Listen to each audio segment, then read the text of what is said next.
Bonjour à tous, je suis ravi aujourd'hui de recevoir Caroline Galacteros. Bonjour Florian Philippe. Eh bien, bonjour Caroline, je suis ravi parce que on vous a eu une fois sur la chaîne et là c'est l'occasion, d'autant que vous participez, on y est, aux Assises de la souveraineté d'Arras, il y a beaucoup de monde et on est ravi de vous recevoir, de vous entendre sur 2 tables rondes, en plus vous dédicacez votre livre et les gens sont vraiment très heureux de pouvoir discuter avec vous et de vous écouter. Et moi aussi je suis vraiment très heureuse, je trouve cet événement formidable, remarquablement organisé et c'est tellement agréable d'être au contact en fait de beaucoup de Français, de beaucoup de personnes qui viennent vous parler, vous poser des questions. Enfin, c'est extrêmement chaleureux et très beau, sur le fond comme sur la forme. Un très grand bravo aux équipes qui organisent et aux bénévoles. Il y a 100 bénévoles qui travaillent là-dessus.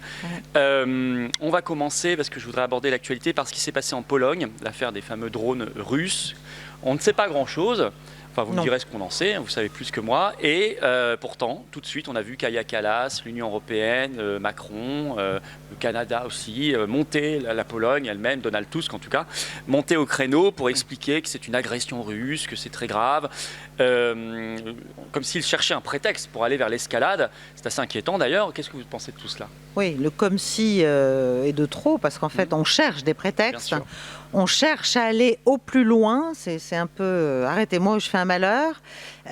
En même temps, on a bien conscience que si jamais on franchissait nous, si on allait vraiment trop loin, ça pourrait être assez dommageable, mais on en a conscience un jour sur 2, entre guillemets. Donc dès qu'il y a, à tort ou à raison, attaque sous faux drapeau, ou tests effectivement russes par des drones, ceux qu'ils ont démenti, ils ont quand même dit rapidement que c'était des drones, pas des drones d'attaque, des drones de surveillance qu'ils avaient observés, et que la portée de ces drones ne permettait pas de les tirer depuis le Donbass russe jusqu'à la Pologne. D'accord, ouais. Donc il y a quand même un petit problème là, léger. Voilà. Ensuite, l'OTAN a quand même dit tout de suite, a fait un peu une marche arrière en disant ce n'est pas une attaque. Nous considérons que ce n'est pas une attaque. Voilà, donc il y a une discordance en fait entre la manière dont les va-t-en-guerre européens en parlent et puis de temps en temps les réactions, j'allais dire, des machines qui disent oula, doucement, voilà, doucement les basses. Et enfin, Donald Trump lui-même a dit c'est probablement une erreur. Tout à fait. Voilà, donc il a donné une espèce de bénéfice du doute aux Russes si c'était eux. Les Russes le nient. Alors maintenant, est-ce qu'ils l'avoueraient si c'était eux ? Je ne sais pas. C'est quoi ? Moi, je pense que c'est un test, parce qu'il faut comprendre que tout ça, ça se passe dans un contexte de forte tension. Là, on entend sur tous les médias, toute la sainte journée, les manœuvres Zapad entre la Russie et la Biélorussie, un dispositif terrifiant. Mais au même moment, l'OTAN fait des manœuvres entre la Pologne et la Lituanie qui engagent plus de soldats. Et personne n'en parle de celle-là. Oui, c'est vrai, personne n'en parle. Personne n'en parle. Pologne-Lituanie versus Russe-Biélorusse. Voilà, c'est en train de se passer.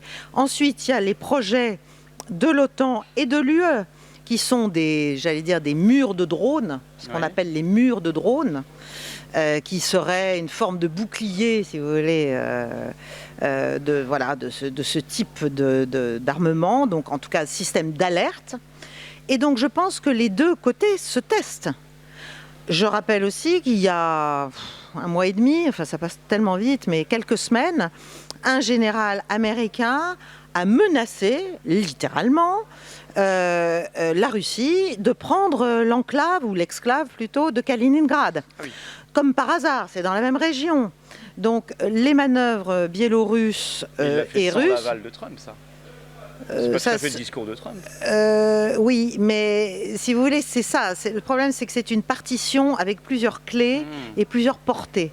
Donc c'est un peu comme un orchestre. Il y a quelqu'un qui chante très haut, un autre qui a un petit son de basse, etc. Les Russes font un peu la même chose aussi, entre un Poutine, un Medvedev, un Lavrov, un Tolstoï. Enfin bon, on a aussi des nuances qui sont intéressantes à observer. Mais ce qu'il faut comprendre, c'est que c'est nous qui mettons la pression.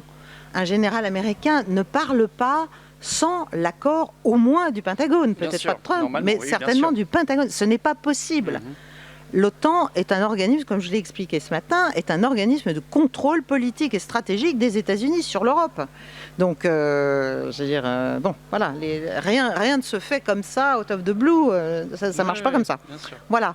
Donc, je ne suis pas capable de dire ce qui s'est véritablement passé, mais il y a de fortes chances, si c'est effectivement des drones russes, donc peut-être pas ceux dont les Russes ont parlé, peut-être d'autres. En tout cas, ça porte sur 4 drones, si j'ai bien compris. C'est plutôt des drones de surveillance et c'est plutôt des drones qui auraient été déroutés par un nuage de contre-mesures électroniques de l'OTAN. Et ils se seraient déroutés vers la Pologne. Donc ce n'était pas leur intention d'aller provoquer. Ça n'est absolument pas, évidemment, l'intérêt de Vladimir Poutine d'aller provoquer l'OTAN. Il l'a dit, redit. Ça fait des années qu'il en parle. Et la Russie ne veut pas provoquer l'OTAN. C'est l'OTAN qui provoque la Russie. Mais oui, l'OTAN qu'on a eu ces derniers temps, la fameuse histoire du GPS de l'avion d'Ursula von der Leyen qui aurait été brouillé en Bulgarie, finalement. C'était pas vrai. Non, ça c'est faux. Il y avait déjà eu une histoire en novembre 2022 en Pologne où un missile avait tué 2 civils d'ailleurs. Et on avait d'abord dit c'est les Russes, comme Nord Stream c'était les Russes, on se souvient. Mais souvent ça arrive quand même fréquemment. Ça arrive très fréquemment. À l'époque du missile en novembre 22, effectivement, à cette époque-là, Zelensky lui-même et son cabinet et tout l'environnement du président ukrainien avaient cherché à pousser le président polonais de l'époque, c'est-à-dire Duda, à dire que c'était une attaque sur la Pologne, parce qu'évidemment à partir du moment où c'est une attaque sur la Pologne, c'est une attaque sur un pays de l'OTAN, l'article 5 peut s'appliquer, etc. Donc c'est la porte ouverte vers l'escalade. Voilà. Ça me fait penser, vous avez parlé du mur de drones. Dans son discours sur l'état de l'Union cette semaine devant le Parlement européen, Ursula von der Leyen, discours sur l'état de l'Union, déjà on pourrait dire des choses sur ce terme, copié sur les États-Unis, a déclaré qu'il fallait créer pour 6 milliards d'euros, je ne sais pas d'où on les sort, une alliance des drones, pour l'Ukraine bien sûr, comme toujours, et a fait un discours très offensif sur l'histoire contre la Russie bien sûr, mais globalement très européiste, en disant il est temps que l'Europe fasse sa déclaration d'indépendance. Alors ça, on pense à 1776, les États-Unis, ça veut dire devenir un État. Une déclaration d'indépendance, c'est pas encore dit aussi clairement, mais vraiment, Mario Draghi l'a dit lui. Ça veut dire devenir un État. Qu'est-ce que vous pensez de tout ça? Il ne se cache plus. On a l'impression qu'il ne se cache plus. Non, les européistes forcenés ne se cachent plus, et l'Ukraine est une aubaine. C'est ça. Et je dirais que l'impasse politique et même le revirement dont on a du mal à estimer les contours exacts de l'attitude américaine avec le retour de Trump, même le revirement américain, tout ça sert d'une certaine façon cette posture de l'Europe qui dit non mais là il est urgent de devenir autonome stratégiquement, les États-Unis peuvent nous abandonner, les États-Unis on n'est plus en phase, ce qui est vrai et faux, là aussi il y aurait beaucoup à dire, et donc on se sert en fait de tout pour pousser cette logique européenne, cette logique de création d'un État fédéral, mais qui est une folie stratégique déjà, qui est une folie politique, c'est complètement abscon. C'est sans objet. Il n'y a pas de peuple européen. Il y a une grande diversité. Il y a en plus, on sait bien. Alors, je ne parle même pas de la construction européenne elle-même, mais de ce qu'elle est devenue depuis 25 ans, on va dire, depuis septembre 2001, depuis la lutte entre la vieille et la jeune Europe voulue par les Américains, parce que l'élargissement de l'Union européenne, comme l'élargissement de l'OTAN, ont été voulus par Washington. Bon, nous n'avons fait que nous exécuter. Donc, tous ces petits pays, c'est une manière de les tenir maintenant et si vous voulez, l'Amérique est à l'intérieur. Les réseaux néoconservateurs sont à l'intérieur même de l'Europe, dans tous les États, les petits et les grands, et tiennent cette espèce de rhétorique mondialiste. Et c'est aussi une manière d'essayer de garder l'Union ensemble, alors qu'on voit bien qu'il y a des lignes de fracture de plus en plus fortes, notamment sur les enjeux sociétaux, entre justement les anciens nouveaux, si vous voulez, les petits jeunes qui sont arrivés dans la classe, et puis les vieux. Voilà. Et les vieux, ils sont dans un progressisme effréné, complètement délirant. Les petits jeunes, ils disent oula, attention, nos sociétés, on va peut-être pas quand même tout dézinguer tout de suite. Et donc, pour tenir ça, il n'y a plus que l'utopie fédéraliste et l'utopie européenne. Donc, effectivement, le modèle, c'est les États-Unis d'Europe, comme si comparaison faisait raison, ça n'a juste rien à voir, ni historiquement, ni culturellement, ni rien, voilà. Mais on continue. Est-ce que la force de ce projet européen, c'était pas d'avancer caché? Parce que maintenant qu'ils se découvrent, en même temps, leurs ennemis peuvent plus facilement les pointer du doigt. C'est vrai. Et expliquer au peuple ce qui se passe. C'est vrai, donc c'est un pari. C'est un pari. Et je pense que d'une manière générale, la géopolitique mondiale est en train de devenir un grand pari de l'Occident, déclinant au plan géopolitique, au plan de son hégémonie, en tout cas c'est clair, qui cherche à mettre la troisième, la quatrième, la cinquième vitesse pour essayer de l'emporter pendant qu'il n'est pas encore complètement tombé. Et donc il y a une espèce de fureur et de caractère un peu enragé de tout un tas de mesures, de décisions qui sont prises. Oui, c'est le terme, exactement. Sans raison, on ne réfléchit plus, on est dans le dogmatisme parce qu'on se dit il faut que ça passe. Si ça passe pas, ça va casser et ça va nous retomber donc sur le nez. Ouais, donc on fonce. Ouais. Bon, voilà. D'une certaine façon, ça nous permet de mieux alerter les gens aussi. Oui, absolument. Pour finir, qu'est-ce que vous avez pensé de la nomination de Sébastien Lecornu, puisqu'il était ministre des Armées, bien sûr, depuis mai 2022, et puis ministre de Macron depuis le début. Qu'est-ce que vous pensez de lui? Est-ce qu'il est différent de Macron, différent de Bayrou, ou pas du tout? Même réseau? Alors, je n'ai pas les informations me permettant de répondre vraiment précisément à cette question. Je pense que c'est en tout cas une nomination qui, au plan des questions internationales et au plan de l'attitude de la France, notamment sur ce conflit ukrainien, va être marquée par une grande continuité. Et c'est plutôt inquiétant. Voilà, parce que c'est quand même... on a cette espèce de posture qui est une posture belliqueuse ouverte, en fait. Nous expliquons que nous sommes... du point de vue russe, la pire menace pour la Russie. Ce qu'elle n'a jamais dit. Ce qu'elle n'a évidemment jamais dit, ça fait rire tout le monde absolument en Russie. Mais on continue là-dessus, justement, pour justifier beaucoup de choses, non seulement des crédits, mais...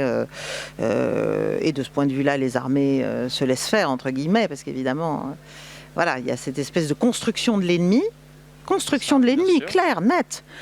Mais on n'a pas besoin d'avoir un ennemi pour renforcer notre outil de défense. Oui, mais là, on le fait pour l'Ukraine. Voilà, en fait. Là, on le fait toujours pour l'Ukraine. Voilà, on le fait toujours pour l'Ukraine. En fait. Et je crains que ce ministre, en plus, il faut quand même se souvenir que dans la Constitution de notre République, le Premier ministre est responsable de la défense nationale, donc il pourrait très bien garder, en fait. Ça aurait une logique. Ça aurait une logique, étant l'ancien, étant le dernier. A priori, il dit qu'il ne va pas le faire. Bon, mais très bien. Il mettra qui? Oui, mais il mettra en tout cas quelqu'un qui fera la même politique que celle qui a été décidée par le président et par lui-même, qui est une politique, à mon avis, qui va à rebours de nos intérêts nationaux et de sécurité. Oui, bien sûr. Donc, Lecornu... on n'a pas grand-chose à en dire, si ce n'est que c'est une continuité. Oui, c'est... De manière assez évidente, en plus. Bonnet blanc et blanc bonnet, enfin, voilà. Ouais, c'est ça. Écoutez, on va suivre tout ça avec intérêt. Un grand merci, Je vous en prie, merci à tous. Une joie. À bientôt. Merci Florian Philippe. Eh bien, un immense merci à Caroline Galacteros pour cet entretien si clairvoyant, si précis. On était en direct des Assises de la souveraineté d'Arras qui ont été un succès phénoménal. On était 600 000 personnes de plus que l'an dernier. Non, on mettra tout en ligne, toutes les tables rondes, les travaux, bientôt. En tous les cas, ça a été un succès énorme et c'est vrai que Caroline Galacteros ici nous dit des choses tellement importantes sur cette folie de l'Union européenne qui veut la guerre contre la Russie. Macron qui pousse aussi. Et d'ailleurs, il y a en lien sous la vidéo en description la pétition nationale pour voter la motion de destitution de Macron qui arrive cette semaine au Parlement français. Et il faut absolument signer et relayer cette pétition nationale, est plus importante que jamais. Et puis on a parlé de Lecornu, vous avez vu ce qu'elle en pense, et du discours de von der Leyen et de tout cela. On ne s'est pas trompé d'analyse, pas du tout. Ils poussent à la guerre, ils veulent la guerre. Et donc merci de partager cette vidéo. Petit clic sur le bouton s'abonner à la chaîne aidera énormément.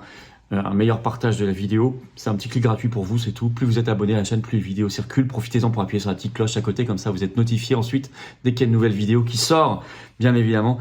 Et vous le savez, je vous attends aux patriotes. Voilà, si vous voulez vous battre pour la paix, dans le plus grand mouvement de résistance de France, plus grand mouvement souverainiste de France, les Patriotes, qui a fait une énorme démonstration de force à Arras. Si vous voulez nous aider à financer Arras et tout le reste, nous sommes un mouvement indépendant qui n'a pas de financement public, 0 €, 0 centimes de subvention, rien, ni d'aide des banques. Si vous voulez rejoindre ce combat pour la paix, les libertés, l'avenir de la France libre, l'humanité, vraiment, pour nous et nos enfants, c'est tellement important. Faut venir maintenant. Vous êtes les bienvenus. Vous pouvez adhérer ou réadhérer aux Patriotes dès maintenant par le premier lien sous la vidéo en description. Ce lien est également en commentaire épinglé. Une petite fiche sur l'écran maintenant et dans quelques secondes, un lien sur l'écran. Faire un don au mouvement, c'est le deuxième lien sous la vidéo en description. Ces liens sont également sur le site les-patriotes.fr et tout ça fait baisser vos impôts. Il y a 2 tiers de défiscalisation, je vous le rappelle, sur chaque adhésion, réadhésion et don. Pour vous, 2 tiers de défiscalisation de ce que vous mettez, c'est enlevé de vos impôts. L'heure est grave, on se mobilise tous ensemble, vraiment, et on gagnera. On gagnera. Bravo aux donateurs, aux réadhérents, bienvenue aux nouveaux adhérents, patriotes. Vive la France!